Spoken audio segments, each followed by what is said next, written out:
The start of the American Civil War. How it all began. The American Civil War, a pivotal moment in U.S. history, began in April 1861, but the roots of the conflict trace back decades earlier. In this video, we'll explore the key events and tensions that led to the war, culminating in the first shots fired at Fort Sumter.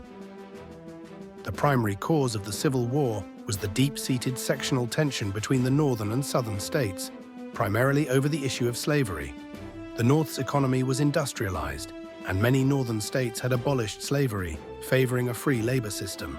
In contrast, the southern economy was heavily dependent on agriculture, particularly cotton, which relied on slave labor. The Missouri Compromise of 1820 attempted to maintain a balance between free and slave states, admitting Missouri as a slave state and Maine as a free state. This compromise temporarily quelled tensions, but was not a lasting solution. As the nation expanded westward, the question of whether new territories would be free or slave states reignited tensions. The Compromise of 1850 admitted California as a free state and allowed territories of New Mexico and Utah to decide on slavery through popular sovereignty. However, the Fugitive Slave Act, part of the compromise, required citizens to assist in the return of escaped slaves and penalized those who aided runaways, causing outrage in the North. In 1854, the Kansas-Nebraska Act further inflamed the situation by allowing new territories to decide the issue of slavery through popular sovereignty.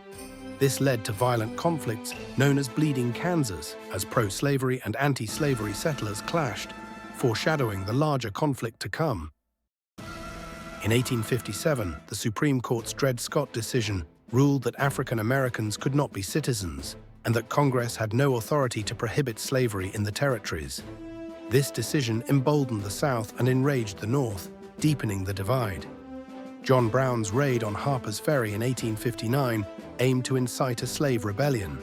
Although it failed, Brown became a martyr for the abolitionist cause in the North, while Southerners saw it as proof that Northerners would stop at nothing to destroy their way of life.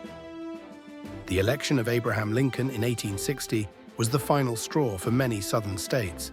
Lincoln, representing the newly formed Republican Party, opposed the expansion of slavery into new territories.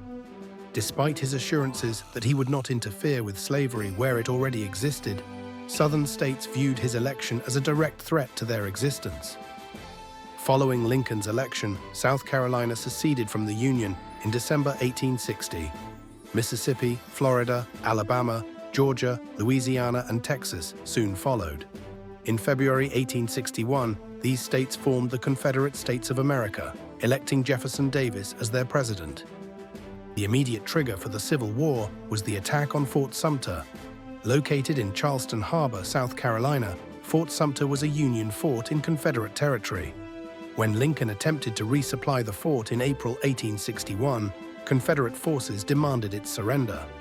On April 12, 1861, Confederate artillery opened fire, and after 34 hours of bombardment, the fort surrendered.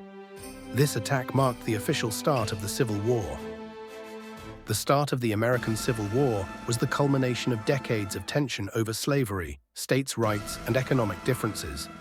The conflict that began at Fort Sumter would become the bloodiest war in American history, ultimately leading to the end of slavery and a redefined United States.